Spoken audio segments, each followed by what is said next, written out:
Hola, muy buenos días. Mi nombre es Génesis Mendoza. Estudio en la Universidad de Pamplona de la Facultad de Ciencias Agrarias. Soy del programa de zootecnia y hoy vengo a explicarles unos conceptos que son necesarios de aprender. Antropocentrismo y biocentrismo. El antropocentrismo es una teoría filosófica en la cual se concibe al ser humano y a sus intereses como el centro de todo, por lo que se produce una supeditación de los demás, seres vivos, medio ambiente, etc., a las necesidades y bienestar del ser humano. El biocentrismo es la corriente que define que todos los seres vivos, tanto plantas y animales como el ser humano, merecen la misma condición por el mero hecho de ser seres vivientes, por tener la vida como elemento común.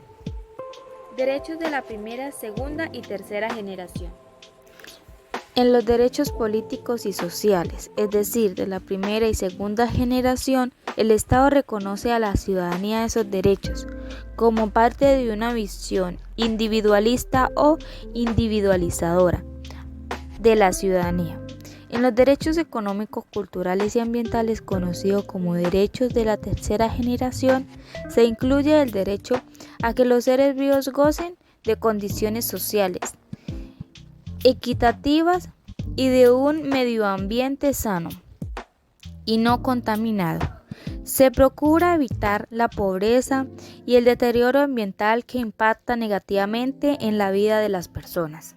Derechos humanos y derechos de la naturaleza. En los derechos de la naturaleza es el centro del puesto de la naturaleza, que incluye, por cierto, al ser humano. La naturaleza vale por sí misma, independientemente de la utilidad o de los usos que le dé el ser humano. Esto es lo que presenta una visión biocéntrica. Estos derechos no defienden una naturaleza intocada, que nos lleve, por ejemplo, a dejar de tener cultivos, pesca o ganadería. Estos derechos defienden el mantenimiento de los sistemas de vida, los conjuntos de vida. Su atención se fija en los ecosistemas, en las colectividades, no en los individuos. Se puede comer carne, pescado y granos, por ejemplo, mientras más asegure que quedan ecosistemas funcionando con sus especies nativas. Importancia de los derechos de la naturaleza y consolidación de los derechos.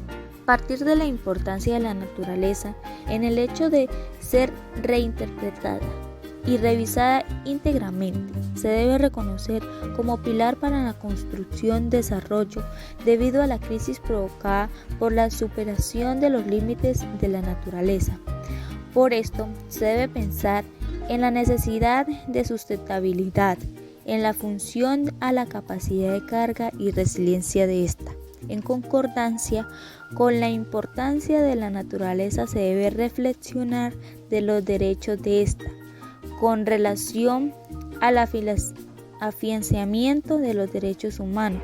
Por lo tanto, Constitución en la Educatoria del año 2008.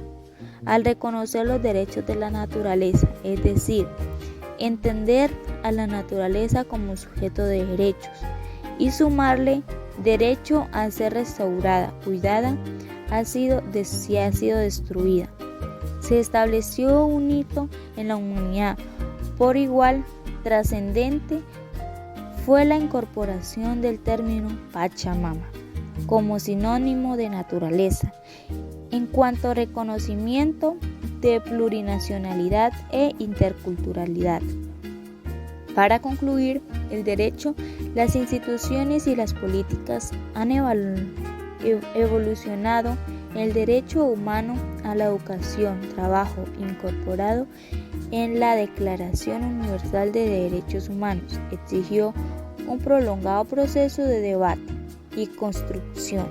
Algo similar aconteció con el Pacto Internacional sobre Derechos Económicos, Sociales, Culturales o con la Declaración sobre los Derechos de los Pueblos Indígenas.